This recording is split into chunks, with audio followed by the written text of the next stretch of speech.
I never wanted to fall in love with my boss. It just happened. The night before I almost quit my job, I was crying in my small kitchen. My phone was shaking in my hand, and I had typed a message to him. I can't do this anymore, but I couldn't press send. My heart said no. Why? Because I loved him, and he didn't even know. His name is Daniel. He's smart, kind, and always listens. He's the kind of man who makes you feel like you matter, even when the world forgets you. But he's also my boss, and I'm just the girl who makes coffee and answers emails. I started working at the company 1 year ago. It was a small office, only 12 people. I was quiet, but I always tried to do a good job. Daniel was the manager. People respected him, but they also liked him. He smiled a lot, but I could tell he was tired sometimes. At first, I didn't notice him that way. I was just focused on work. I needed the job badly. I had moved to the city after my mom died. I had no money, no friends here. It was just me and an empty apartment. The job saved me.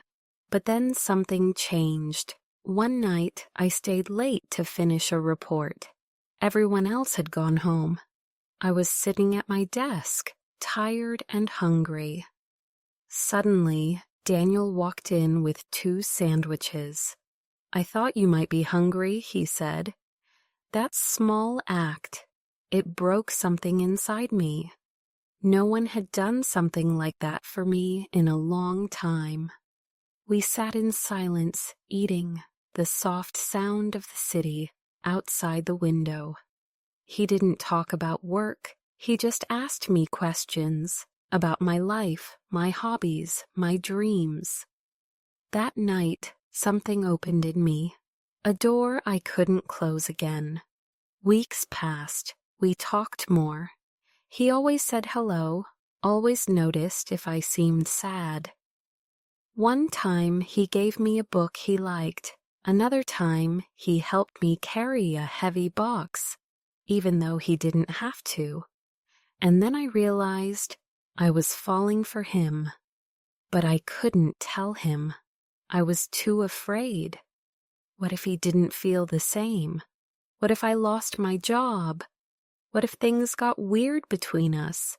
So I kept my feelings inside. And then something happened that made everything worse. One Friday afternoon, Daniel called me into his office. My heart jumped. I thought maybe he knows. But when I walked in, his face was serious. He didn't smile like usual. "Close the door," he said. I sat down. My hands were shaking. "There's going to be some changes," he said. "We're getting a new assistant manager." "Oh," I said, trying to sound normal. "That's great." He looked at me for a second. "You'll have to work closely with him. He'll be here on Monday." I nodded.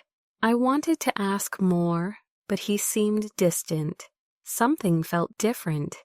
And when Monday came, everything changed. The new assistant manager's name was Alex. He was young, loud, and full of fake smiles. From the first moment, I didn't like him. He didn't listen. He gave me orders like I was a robot. And worse, he started getting close to Daniel. They laughed together. They had coffee. Daniel smiled around him in a way I hadn't seen before. It hurt. But that wasn't the worst part.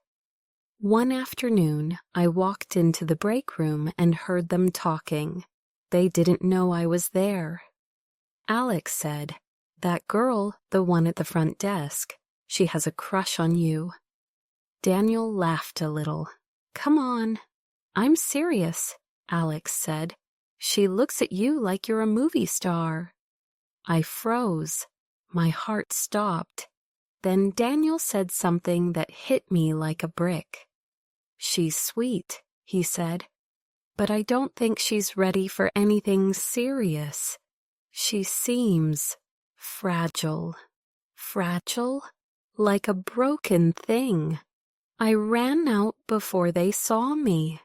I went to the bathroom and cried for 10 minutes. I felt stupid. How could I think someone like him would love someone like me? That night, I wrote the message to quit. I wanted to run away. I wanted to disappear, but I didn't press send. Instead, I stayed. But from that day, I started to act different. I didn't smile at Daniel. I didn't stay late. I did my job, but I stopped talking to him unless I had to.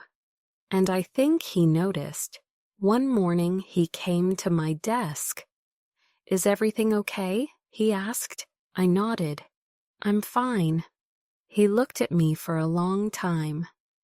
"If you ever want to talk—" "I'm busy, sorry," I said, and turned to my screen. He walked away. But inside, I was screaming. How do you stop loving someone you see every day? How do you stay strong when your heart breaks a little more? Each time he smiles at someone else. I didn't have answers. But something unexpected was coming. Something that would change everything. It started with a letter on my desk. No name. Just my name on the envelope. Inside it said, "You don't see yourself the way others do. But someone does. Someone cares more than you think." Who wrote it? And could it be him? I read the letter 5 times. My hands were shaking. It was short, just one sentence, but it felt like a key turning inside me. You don't see yourself the way others do, but someone does. Someone cares more than you think. There was no name, no handwriting I recognized, but the words stayed in my head all day. Who would write something like that? Was it just a joke, or was it Daniel? That night I couldn't sleep. My mind kept jumping from one thought to another. Maybe Daniel noticed the way I'd changed. Maybe he felt guilty for what he said to Alex. But no, he had said I was fragile. He laughed. Still, the words in the letter were kind, gentle, and deep inside a little hope began to grow again. The next morning I arrived early to work. I walked past Daniel's office.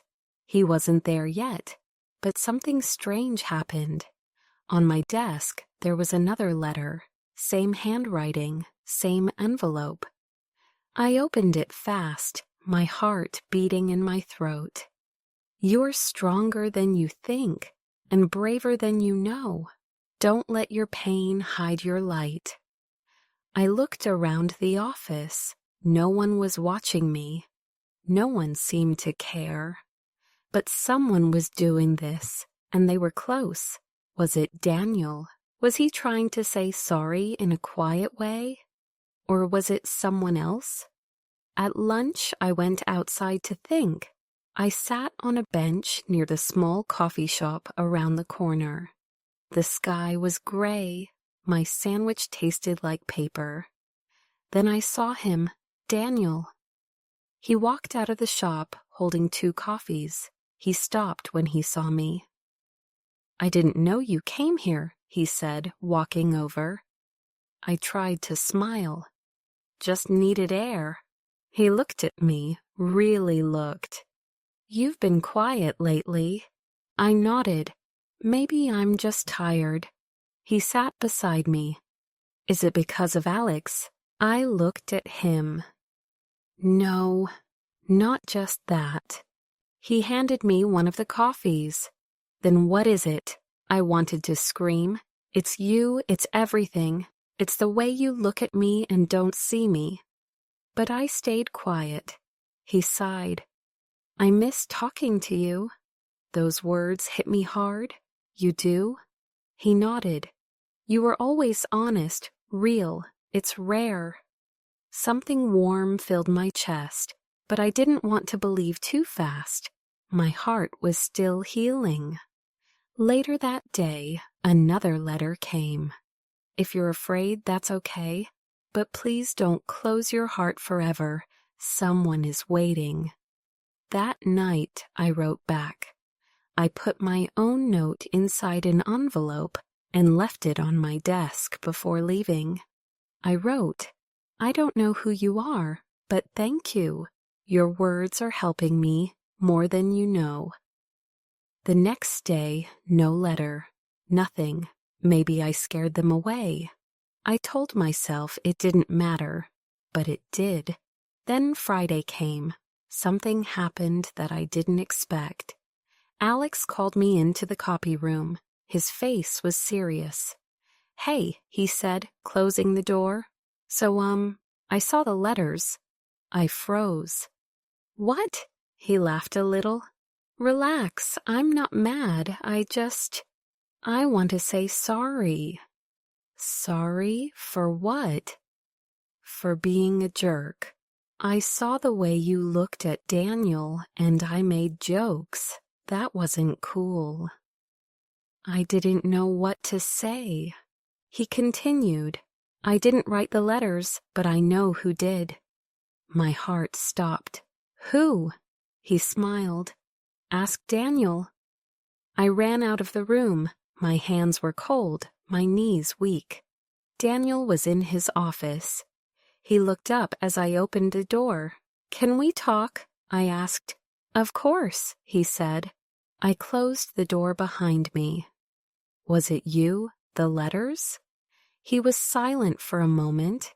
Then he reached into his desk drawer. He pulled out a small notebook, the same handwriting. I didn't know how to say it, he said. I thought maybe this way, you'd hear me. I sat down slowly. But why? You said I was fragile. He nodded. And I was wrong. That's why I wrote the letters? To tell you what I really see. I stared at him. He continued, You came here alone. After your mom died, you work hard. You never ask for help. That's not fragile. That's strength. Tears filled my eyes. Then why did you laugh with Alex? He looked sad. I was scared. I knew how I felt, but I thought maybe you didn't want to hear it from me. I didn't want to make things harder for you. I took a deep breath. You felt something? He nodded. I still do. The world slowed down. My heart beat fast. I whispered, So what now? He smiled, soft and real. Now we stop hiding. But before I could answer, his phone rang. He looked at the screen and frowned. I have to take this. Can we talk more tonight? I nodded. Yes. I walked out of the office in a daze. I felt light, afraid, but also free. And then I saw the final letter on my desk.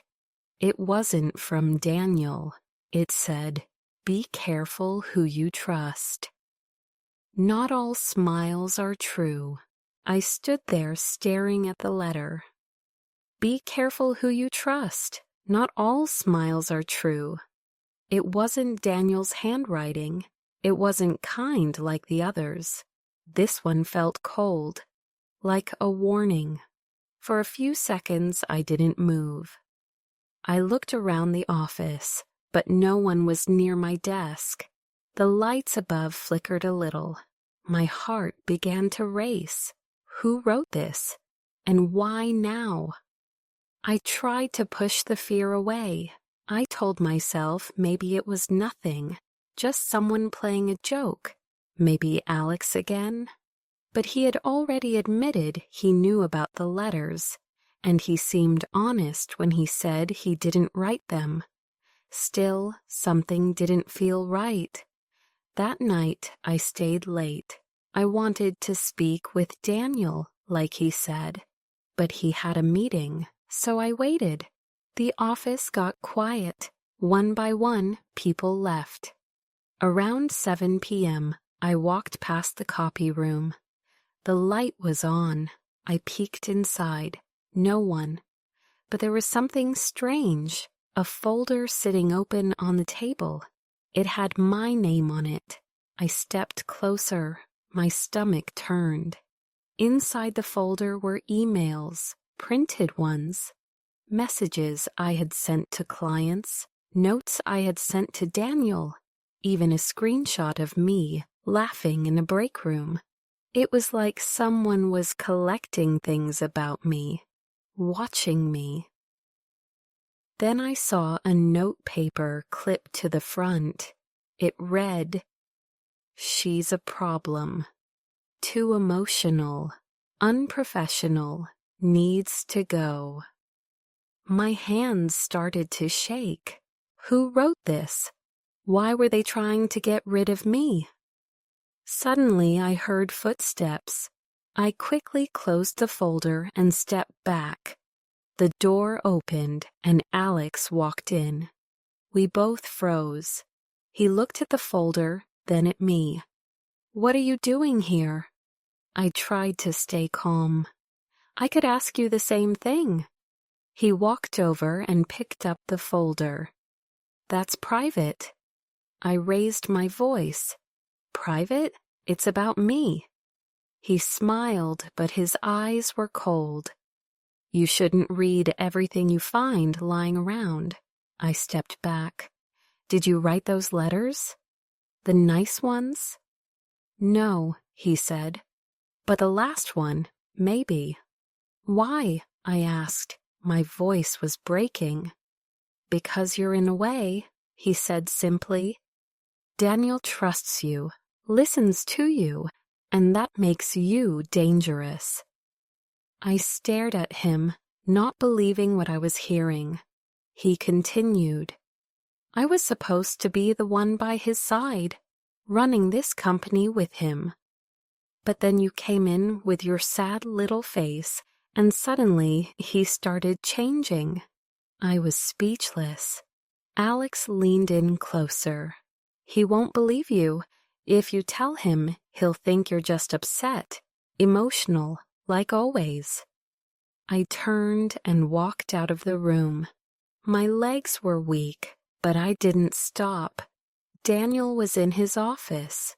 When I opened the door, he stood up fast. "Hey, I was just about to come find you."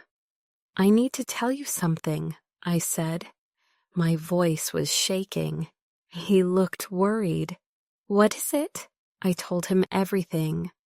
About the strange letter, the folder, the note, and what Alex said. At first, he looked confused. Then his face went hard.